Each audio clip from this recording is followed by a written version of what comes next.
Labyrinths is brought to you by Knox Robinson Productions. Please consider becoming a patron. For as little as $5 a month, you can listen to Labyrinths ad-free. Visit patreon.com/KnoxRobinson to learn more. Hey, Vashon! Hello! How's it going, everyone? Welcome. Thank you for coming. This is our first ever live Labyrinths episode. It's so great to be here, and you are all so beautiful. I guess our one question for you is, are you feeling lost?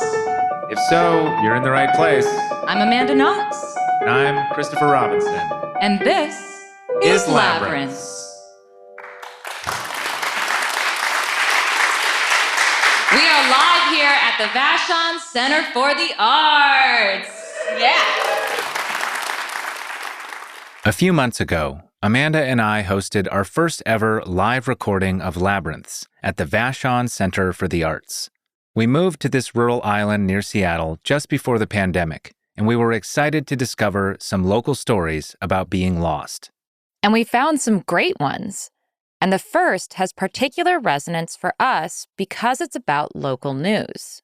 I come from a family of small-town journalists. My grandfather started some local newspapers back in the 50s.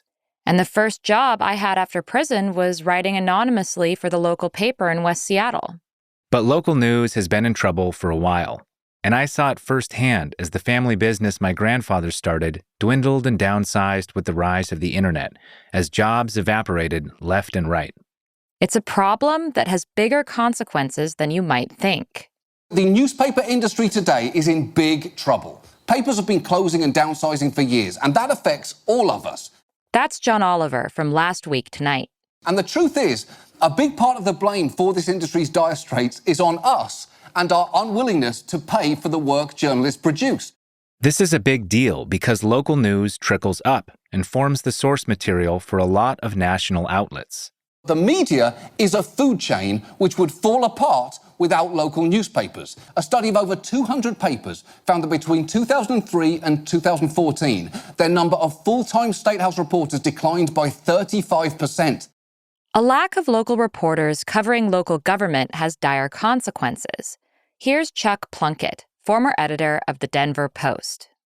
I'm here to warn you that when local news dies, so does our democracy. We can't just rely on the big national papers, like the Journal and the Times and the Post. Those are tremendous papers, and we need them now, my God, more than ever before. But there is no world in which they could cover every election in every county in the country. No. The newsroom best equipped to cover your local election ought to be your local newsroom, if you're lucky and still have one. And many of us don't. Newspapers were already in trouble, and the pandemic made it worse. According to the New York Times, over 360 newspapers have closed since early 2020. And that brings us back to our own community of Vashon Island. When the pandemic hit, our local newspaper, The Beachcomber, was in crisis. So please welcome our first guest, Liz Shepard. Come on stage, Liz. For those who don't know you here, can you please give us a brief introduction of yourself? I've lived here on Vashon for 25 years almost. Before I came here, I had a very long career in the arts. I lived in Chicago, and I worked as the director of an international children's film festival. I came out here, and I became the mother of twins. And then I went back to work, and I became the director of another children's film festival in Seattle. But along the way, I decided it would also be fun to have a writing job. I heard about this job opening on Vashon, which was the arts editor of The Beachcomber. I was like, I want that job. And how long had The Beachcomber been running here on Vashon when you joined? The first issue came out in 1957, and it's been a wonderful newspaper for many years, really important to our community. It was really something I grabbed when I first moved here, like, what is this? This is so great. And in the 1990s, it became the first newspaper owned by Sound Publishing, which is a company that puts out local newspapers. So how was The Beachcomber doing going into 2020? You know, we're so lucky on Vashon. We have this strong advertising community and this strong readership and people who care about local news. But we had been through some change because our two longtime editors had left. Paul Rowley was the reporter of the Beachcomber, and we were working together as best we could. But I had left to do my Children's Film Festival in February of 2020. That's when we opened. Yeah. And as you remember those days, it just got worse and worse every day, something more. Oh, yeah. And then it was like, oh, I work for a newspaper. How are we going to handle this? Mm-hmm. And I'm still the 15-hour-a-week arts editor, but it's like we're all just on board working. Mm-hmm. And then we got a phone call from headquarters, and everybody in the office got furloughed, except for Paul. Wow. So Down to one employee. one employee left to make an entire newspaper happen. Right. So can I just ask? Mm-hmm. A lot of people have been seeing local papers just disappear. Right. Kind of like the dinosaurs. If it's this old kind of media, why not just let it go? Well, we can't let it go because communities really do suffer when they lose local newspapers. And more than 2,500 local newspapers have closed since 2005. There have been really big studies about what is lost when a community loses its local newspaper. Communities see increased corruption. They see the salaries of their highly paid public servants get even higher. Interesting. We really have an important role. And I think on Vashon, especially during the pandemic, we had a role to keep our community together. That's how I felt about it. You know, I felt like we weren't seeing each other. We couldn't gather like this. And so the newspaper all of a sudden was just a place where we could read about each other. I'd been furloughed, but I was on the phone with Paul, you know, like, I'll help you. I swear I'll help you. You're not alone. And of course, he was alone. He was in that newsroom alone. But I did help him. I really did. I still had my email. They forgot to shut that off. And so, you know, people were still sending me stories. And I could still get into the system. And that went on for months. And somehow we kept selling ads and the paper stayed in press. We started doing all kinds of things that were community oriented, like Karen Biondo started writing profiles of farmers, and Christine Back started sending in artist profiles so we could just remember who we are, because that was such a lost time. Everybody was lost.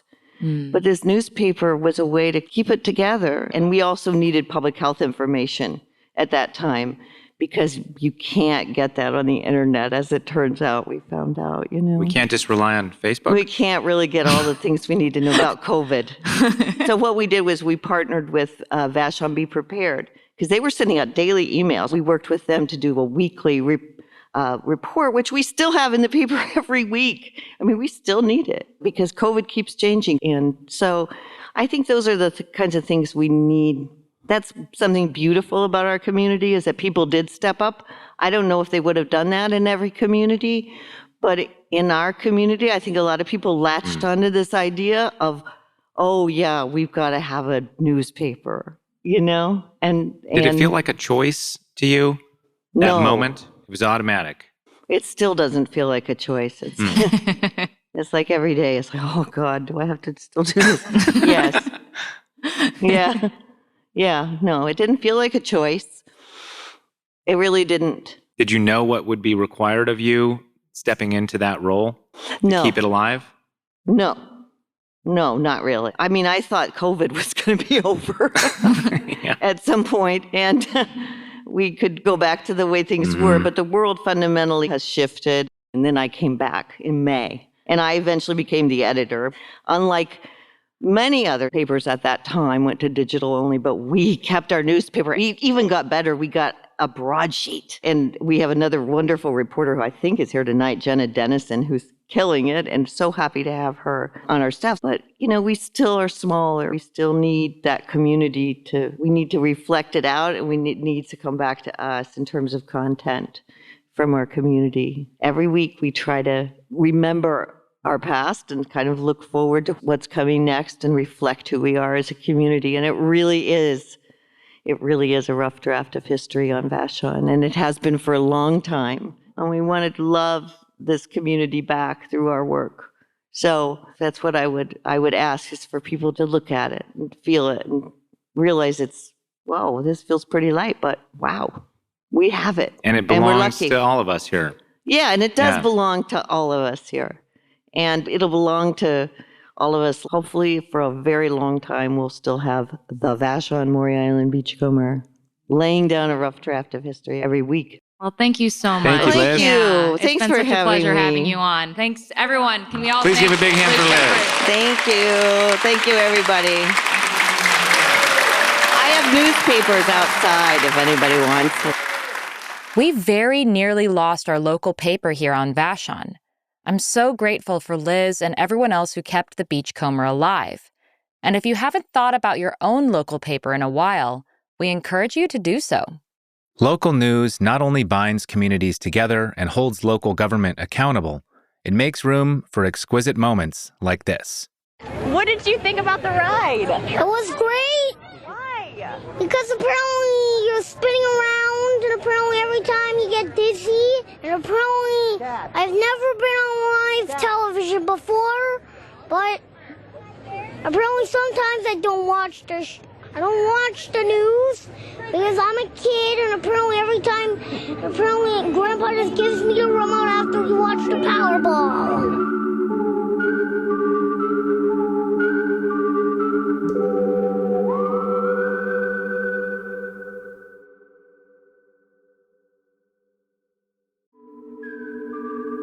We could give you lots of reasons to support Labyrinths on Patreon, including ad-free episodes and exclusive patron-only content.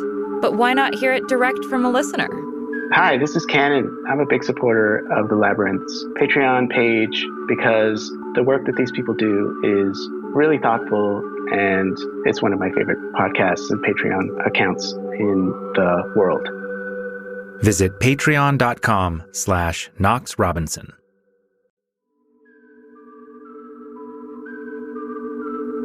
The story of the Beachcomber was about something on the verge of being lost.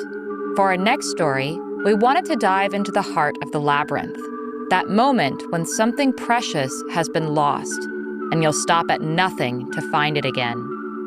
And there's nothing quite so precious as an animal companion. According to the Humane Society, around 10 million pets are lost in the U.S. each year. Less than 15% of unchipped pets are reunited with their owners, and nearly 1 million are euthanized each year. That sad fate is not unlikely for a lost pet, so emotions run high when a pet goes missing. Who do you turn to in that moment of crisis? Please welcome Amy Carey.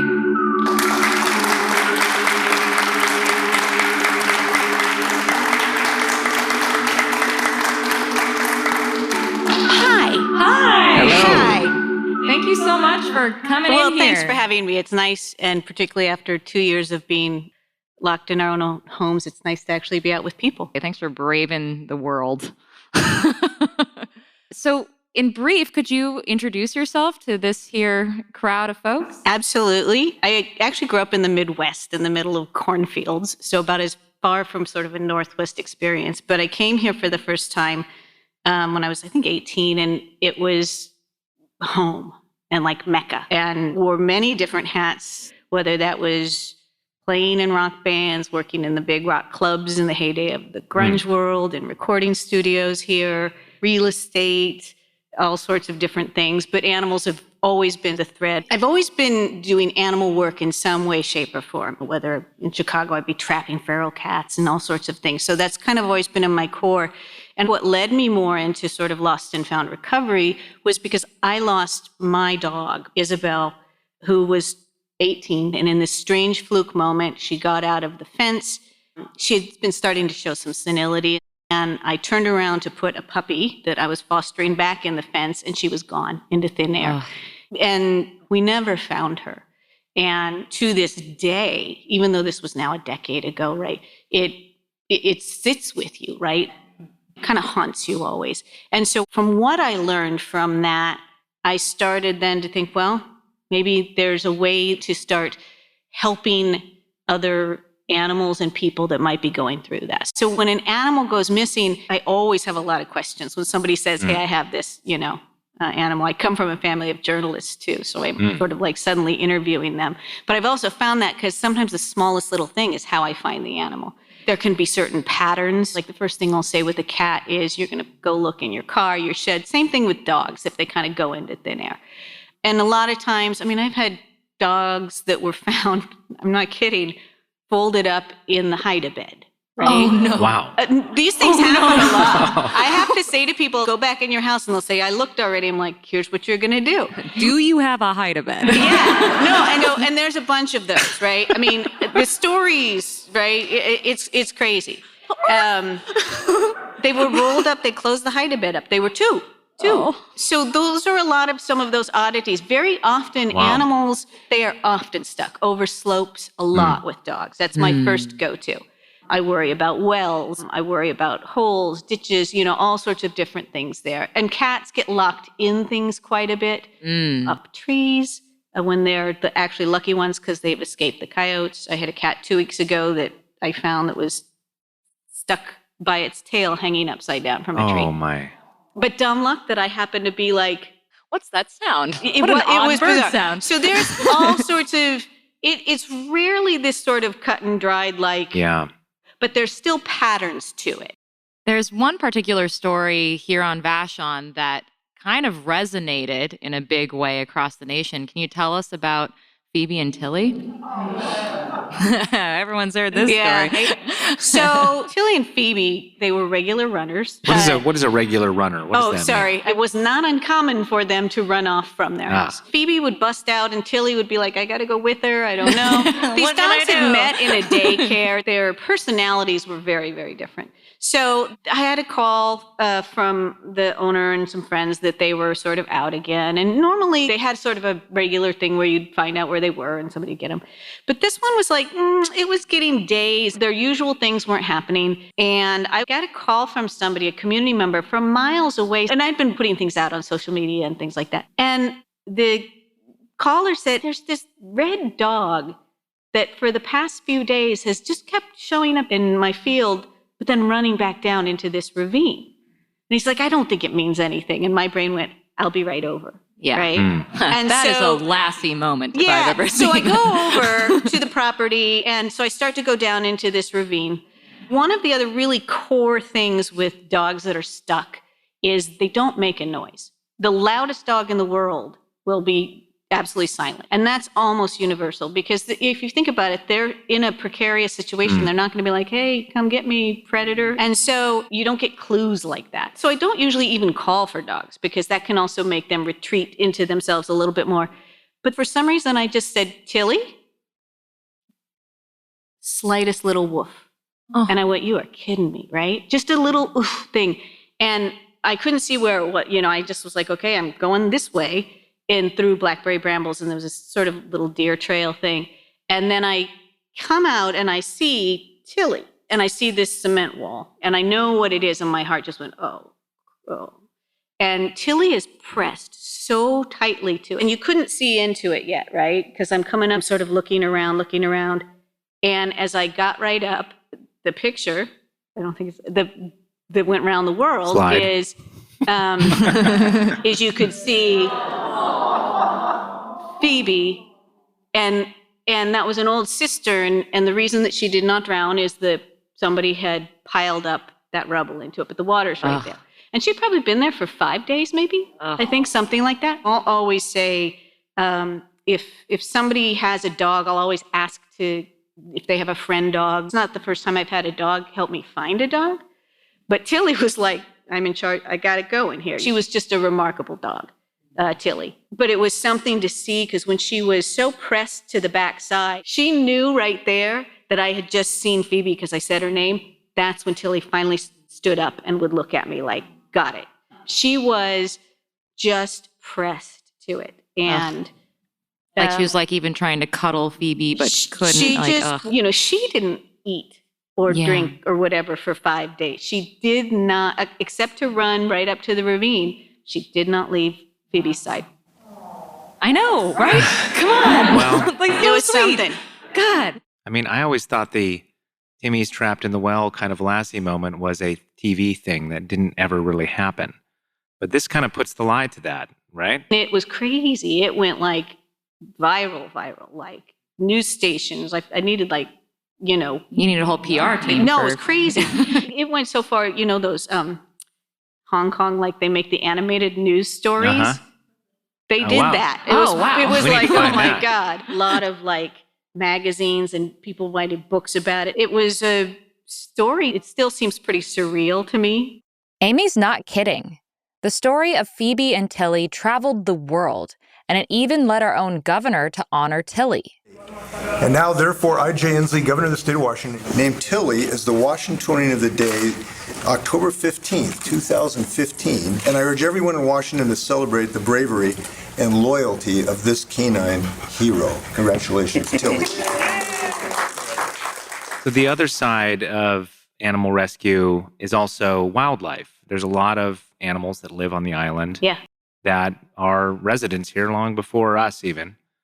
Can you tell us a little bit about your work with wildlife? Sure. On the island with wildlife, it's more of sort of an assessment triage, get them to where they're going, to the wildlife rehab places. But you're dealing with things in a different way. This time of year, anybody who works in animal stuff, spring is love-hate because it's every baby animal. There's a lot of heartbreak and a lot of joy in all of it too. And last week was one that was another one of those moments where I had a call from somebody on the island who had found a mother Canada goose. The mother and father take care of both the babies, and they had hatched, like I think the day before he knew, and he found the mother's body and then a bunch of feathers, because I was like, well, where's Dad? And so Dad's gone too, all the feathers. You knew something bad had happened. He was such a nice guy. He's like, I know it might be nature. It was coyotes that got them, but I can't, let them just get plucked off. And so he had scooped up the 4 babies and put them in his chicken coop. I was off island actually delivering another animal somewhere, and I called him. He'd sent me a picture, and I said, I thought you said there were 4. And he said, there were, but 2 got out of my chicken run. I don't know how that happened. And I said, well, I'll be there. But now my brain is like, oh my God, I'm going to be out until midnight looking for 2 baby geese somewhere, And so I pull up, and he kind of showed me where it was. And he said, and there's the mom, her body he had left by kind of this pond. And I went, oh. And went over, and my brain went, I know where they are. And I went and found then the 2 babies who had traveled back to their mother's body. And even in her... Yeah. I mean, this is that motherhood thing, right? Like the power of that. She's not here anymore. Her body is giving them refuge, and that's what they ran to. Yeah. Wow. And so same thing, I went snap. It was both heartbreaking and really one of those powerful moments of wow, so much bigger than us, Mm. And so then we pulled the 2 babies from underneath there and then rejoined them with their other 2, and they spent the night in my bathroom until they got to the wildlife rehab. But I think with wildlife stuff, and this is community stuff too, right? This was a person, who was doing his role in this, and we all worked together on it. But I sometimes think of it that, particularly when it's the orphaned babies, their parents, and in this case, literally died to save them. Yeah. And so as a community, if we can sort of, it's like a relay baton, right? We've got, great, we'll at least honor you by trying to finish your work. Yeah. And get these guys to safety. That they died to save their babies. In this case, yeah. Why do you know that? Well, because adult geese can fly off, right? Yeah. So they would not leave their baby. I mean, that's the nature of what geese will do too. Whether it was dogs or coyotes, they were going to defend their babies, particularly at this incredibly young age. And they gave up their lives. And amazingly, all 4 of the babies, it wasn't like there were 10 babies and these were the remaining. Yeah. There were only 4. And so they did a really great job. Yeah. That's beautiful. I love that you're carrying forward that the spirit of what the mother and father geese were doing there. Yeah. Well, thank you so much for joining us and being on Labyrinths. Yes. Yeah. It's been so Thank great you, to Amy. meet you. I appreciate it.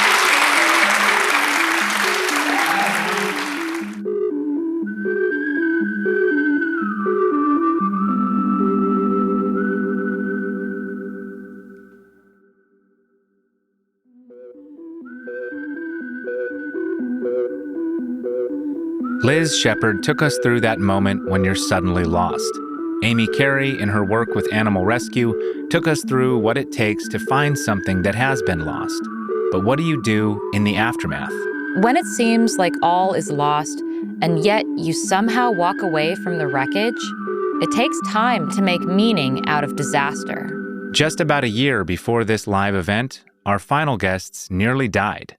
Craig Bellis was the passenger and co-pilot alongside his pal Truman O'Brien for the flight from Central Oregon to Vashon Island Monday afternoon. Craig says shortly after crossing over the Columbia River into Washington at an altitude of 8,000 feet, the engine on the four-seat aircraft started to cough. Craig and Truman obviously survived, but we wanted to know, what does it all mean?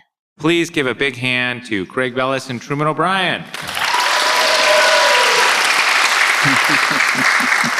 It's the story that never ends, is what it is. Yes. Aren't they all? Yeah, no kidding. So tell us about yourselves. Go ahead, Truman. I'll talk about my aviation background first. The 23rd of last month marked 60 years since my first solo in an airplane. Wow. Yeah, long time. And over that time, I've accumulated just under 20,000 hours and flown, I think I figured it out the other day, something like 55 different models aircraft. Wow. Everything from a Piper Cub up through a 4-engine propeller aircraft to 727s and 737s. That's more than Tom Cruise, I think. You should I be. think so. Right close there. The last 12 years was a captain for Alaska, flying 737s. I flew all over Alaska, throughout the contiguous 48 states and Canada and Mexico as well. So done a lot of flying. Of course, I've lived on the island for 34 years. I can't believe it's been that long. Okay, so you are officially a Vashonite. I think I'm a Vashonite. Yes. Yeah. And of course, I got involved in the community. I'm currently the airport commissioner for our little municipal airports, and I'm currently on the board of Voice of Vashon. And Okay. Voice of Vashon. I'll give you the abbreviated version of that that I always do. 73 years ago, I was 8 pounds, 12 ounces. No, that's true, but that's not where I'm going to start. I'm an attorney, and like Truman, I've been involved in a lot of activities on the island. I was on the Land Trust Board. I was the president of the Community Council for many years, and I am now on the board of the Voice of Vashon and have... Well, how did you wind up in an airplane like that? I ended up in an airplane very different than Truman did. I didn't get my license until just over 2 years ago, at the age of 70. Truman and I had been friends, and we were at a party, and I approached Truman, and I said, Truman, you ever think about getting back into aviation? He said, I was just talking to my nephew about that. Yeah. So to make that long story short, everything fell together. We have a friend has a plane on our airport. He said there's a fellow who's got a plane for sale.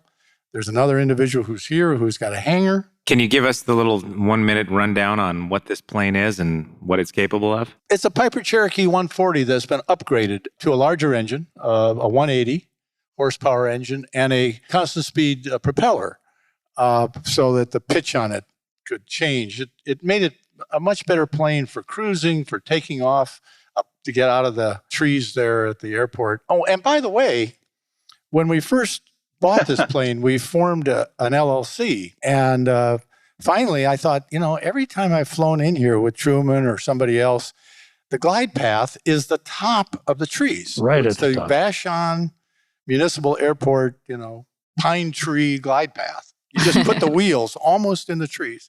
And I thought we should call the LLC Treetop Flyers. Little did we know how prophetic that was going to be. Yeah, we thought later we should have said, a couple of guys sitting around in a hangar drinking beers, LLC? 3 old guys sitting around the hangar on a Friday night, LLC, Life may have proceeded much differently. Or we found the pot of gold, LLC. So that's what we did, and I got my license, and the rest is history. Well, why don't you take us to that fateful day? I'll start you out. We flew right down to Bend, two planes, a brand new plane we had, an old brand new plane. We were going to get painted, and we were going to fly this plane back. So we had 2 planes flying down, and this one back. And by the way, I always tell Truman, I remind Truman of this, I flew this plane down. Truman flew it back. That'll be important later. Smooth, man. Halfway back. Halfway back. Right. But we were coming back, and Truman was flying because the weather had deteriorated, and we knew we were going to be in the clouds. And Truman, of course, is instrument rated. I'm not instrument rated. So he was sitting in the left seat as the pilot in command. We crossed over the Columbia River at about 8,000 feet, went for a while, got into the clouds, and all of a sudden we felt a strange vibration. Yeah. And we didn't know whether or not something had hit the plane or if something was wrong with the engine. It's like a vibration, odd vibration. And Truman, of course, was in contact with air traffic control, this being an IFC flight. Well, so we're at 8,000. All of a sudden, the engine starts running rough, and I'm talking to ATC, and I said, we're going to try and troubleshoot, figure out what's wrong with the airplane. We descended down to 6,000, and on the descent down, it became very obvious that the problem was the engine, and we were not going to be able to maintain altitude. And just want to pause there. Yeah. We are not going to be able to maintain altitude. I don't know. That seems like an important thing to do. Yeah, can be. Yeah. So by the time we got to 6,000, where we ended up was about 2,000. So we had about 4,000 feet of altitude to lose, which we did, obviously. And at that glide ratio, you could glide that airplane without an engine for 7.5 miles. And just point of reference, a 737 has a 17-to-1 glide ratio. So that means if you're at 35,000 feet in an airliner and both engines quit, you could glide for like 112 miles, believe it or not. I always tell people, gee, if I were coming down from Anchorage and I happened to hit Victoria and both engines quit, I could land at SeaTac, no problem. It's not a Wile E. Coyote scenario. I mean, it is just plummet straight down. No. The key there is you don't want the nose too far down. No. And you don't want the nose too far up, because then you will stop flying. And it will come down faster. So I slowed the airplane to the best glide speed. Anyway, we break out of the clouds, and we were very close to the ground. And there are a lot of trees. And very, very close to the ridge, right very in front close of us. to the ridge. We had a terrain thing flashing on our instrument panel. And so like Mission Impossible, like planes hitting sides of mountains kind of situation. Kind of a situation. Our controller was excellent, by the way. She gave us vectors to keep us away from the higher terrain. And once we broke out into this valley, the controller said, "Do you see any roads?" I said, "No, ma'am. All we see are trees. Lots of trees." And you know what I was feeling? It was disappointment. I was like, damn, there's nowhere to go.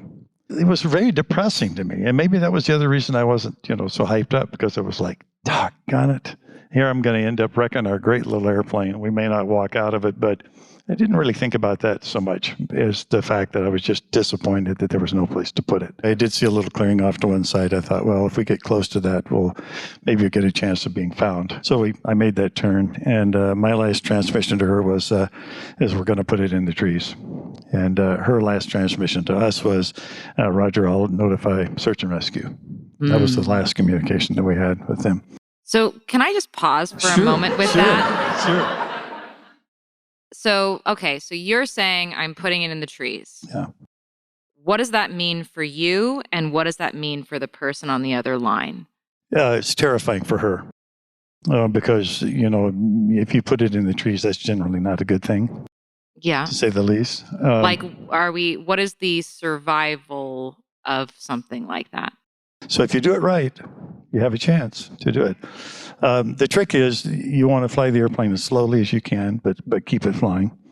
And you want to put it into the treetops and let those smaller branches and smaller treetops decelerate the airplane. So we decelerated quite slowly.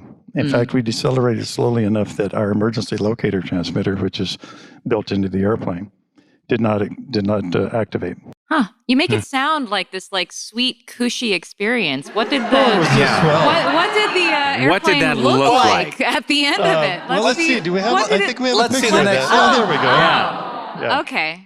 Yeah, it doesn't look like anybody walked away from that alive. No, it didn't turn out too well. Well, Truman actually didn't walk out of there. He fell out on his face, is what he's trying to say. Okay. No, I do have to tell you one funny thing, though. I was astounded that really neither of us had that adrenaline rush. Oh. And I think the reason is just because we were busy. We're okay, what are we going to do now? And so we didn't have a chance to go, And so consequently, we're hanging upside down, hanging in our straps, and we let ourselves crash down into the airplane. And it was kind of like, well, here we are, You're not out of the woods, one might say. Exactly. No, not exactly. It's true. After I picked myself up off the ground, I stood up and I looked at Craig and I said, Craig, how in the hell is your hair so absolutely perfect? I swear I did. And he looked at me. He kind of went, oh, well, yours looks okay too. I was like, come on, Craig. I couldn't believe it. I did get out immediately in this Facebook era and immediately start taking pictures. He did. Thank you, by the way. That's great. But I thought that would probably come in handy later on. Yeah, which it did. Yeah. We did. We got out and we didn't even think, as they say in Maverick. We just did. Yeah. There was fuel pouring out of one of the tanks that had ruptured outside the door that was open that we walked out of. So we really had two major things we were looking at. We were looking at communication. How do we let people know where we're at? Which is the worst for us. And also our families. We knew that they knew when we were due back on Vashon and we weren't going to be there. And we couldn't communicate with them. And the other thing is we didn't know if we were going to be there an hour or a couple of days. So we thought about improving our situation in terms of comfort. And we worked on both of those things right away. We got the seats out. We cut the seat cushions off so that we could have some blankets to keep us warm because it was starting to get a little chilly. It was about 42 degrees. Did you do that thing that they always say you should do in the woods? Pardon me? Which is get a little closer than you might otherwise. Oh, yeah. Well, that actually was something that came up. Craig, you were like, who's big spoon? Who's little spoon? And, we got the seats out of the airplane, and Craig puts the seats over there, and I walked over and looked at it and said, Craig, put those babies a little closer together. I said, I like you, pal, but we're going to have to stay warm here tonight. See, I had a coat. He didn't. That's right. I just had to check. Which the coat is actually another interesting part of the story. Yeah.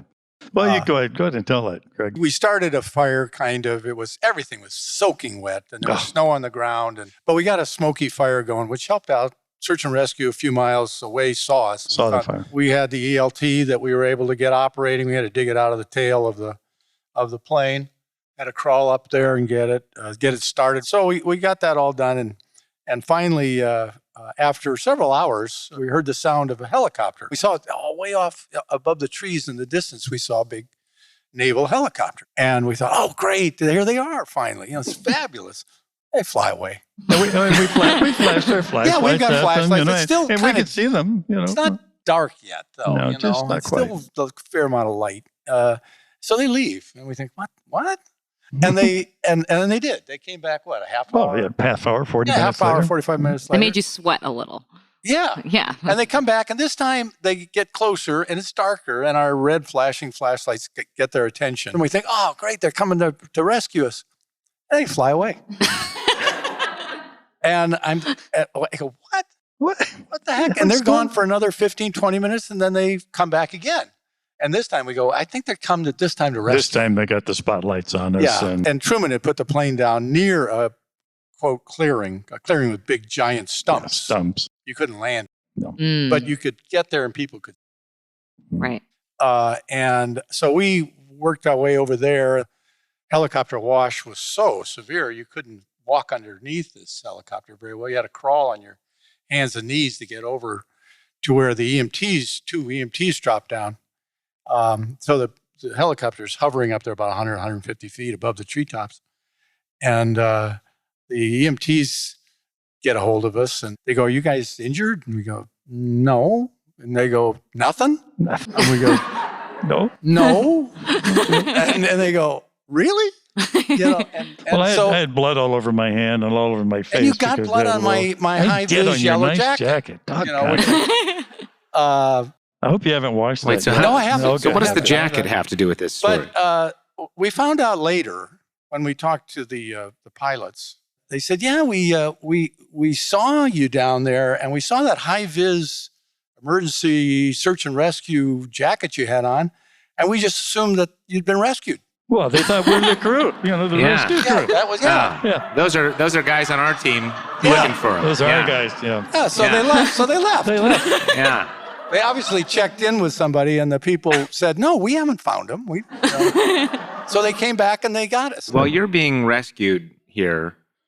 What did your family know? Well, they didn't get called until about 6 o'clock, and we went down just about 4. And my wife was out dealing with horses, and when she came in, the phone was ringing, and it was at 6, I think 6 or 6:30, somewhere in there. And they're saying the guys are down. We know they're down in the woods. And of course, she immediately called Annette, Craig's wife, and my daughter, and the whole network started going. They had a very bad time for about 3 hours there, until 3.5 hours until we were found. My wife had friends over. They came over immediately, pilots that knew where to go on the internet to get the track and everything until we went off radar. And she talked to our daughter and our granddaughter said, "No, Grandpa's okay. I just know he's okay." So Lynette said she just wouldn't allow herself to go there yet. She just wouldn't allow herself to go to the worst case scenario. And the good news came in before she went to that point. Yeah.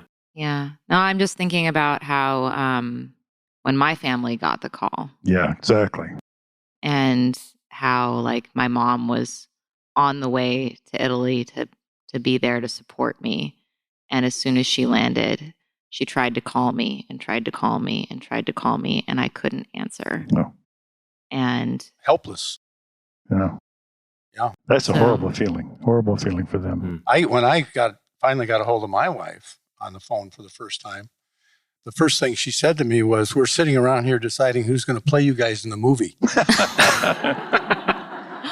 I opted for Steve Buscemi. She already knew that she knew we were safe at that point. Okay, that's good. That's good. That's good. Okay, so you get out of the woods, you make it out, and you're assaulted by people who want to hear you tell this story. You've got a crazy story to tell. You tell the story, you tell the story, you tell the story.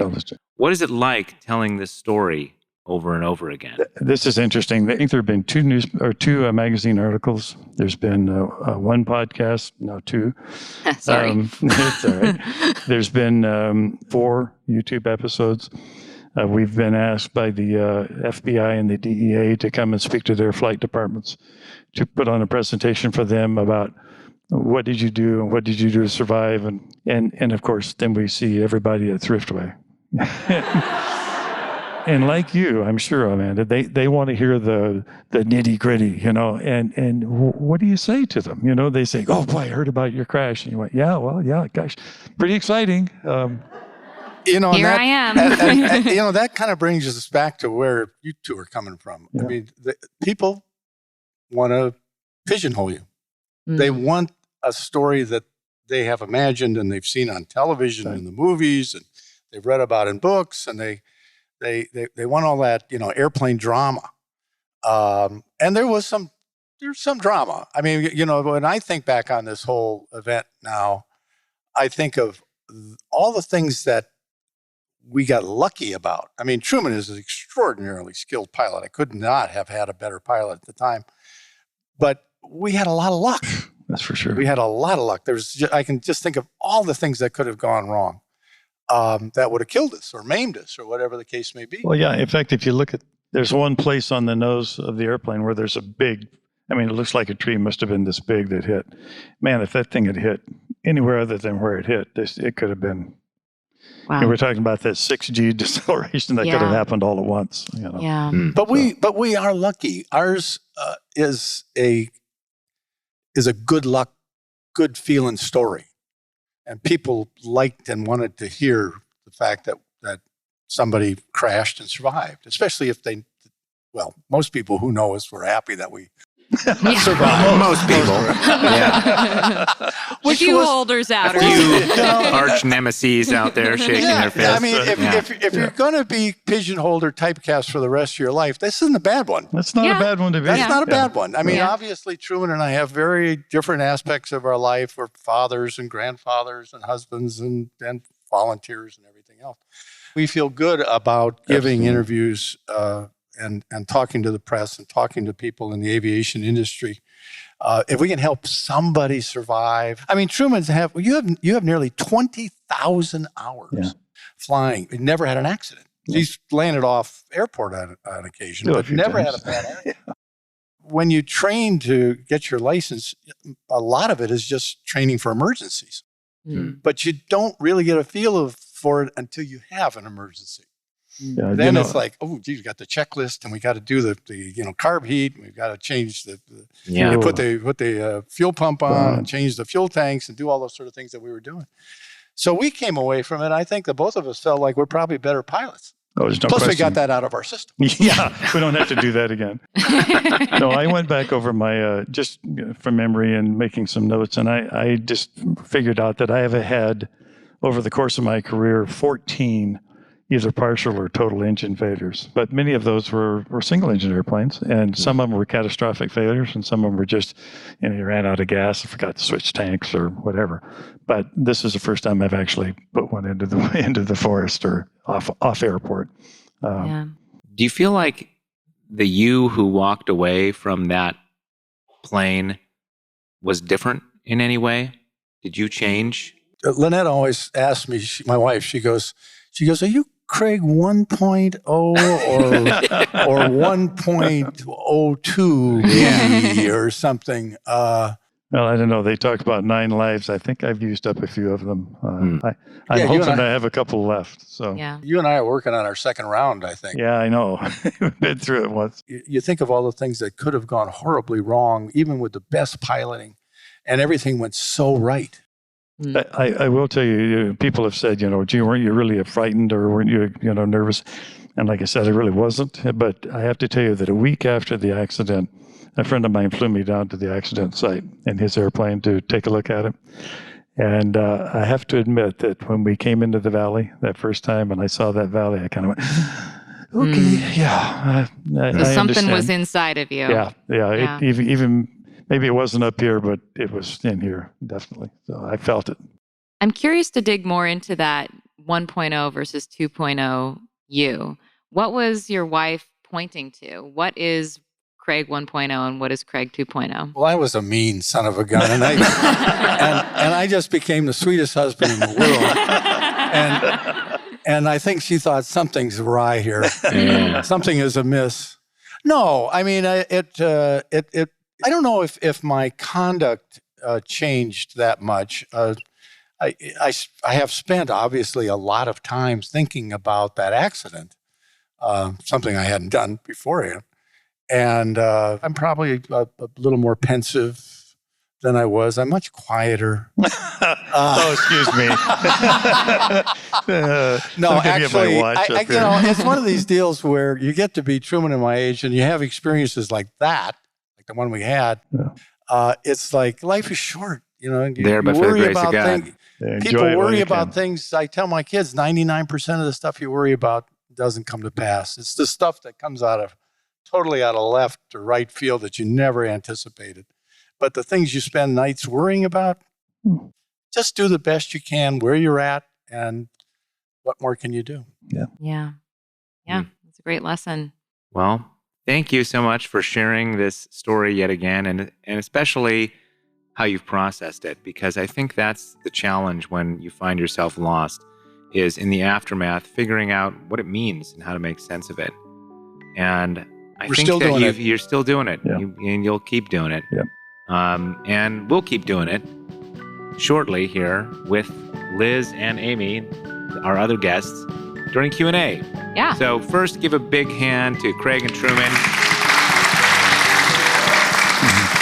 Thank you for having us. Thank you all for joining us for our first ever live episode of Labyrinth.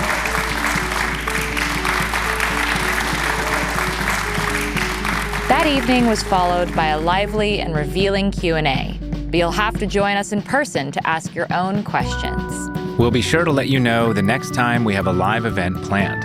Special thanks to Joe Panzetta and the Vashon Center for the Arts for hosting our first one. In the meantime, get lost with us. Find us on Twitter @AmandaKnox. @ManUnderBridge. This episode was written and produced by us, recorded live at the Vashon Center for the Arts, with AV assistance from Jesse Bell, editing and sound design by Josh Thane, and theme music by Josh Budo Karp.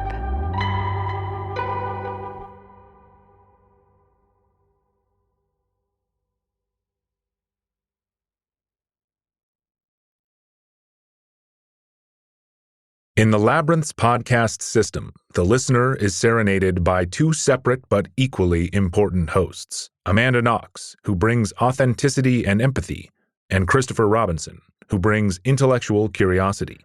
These are their stories.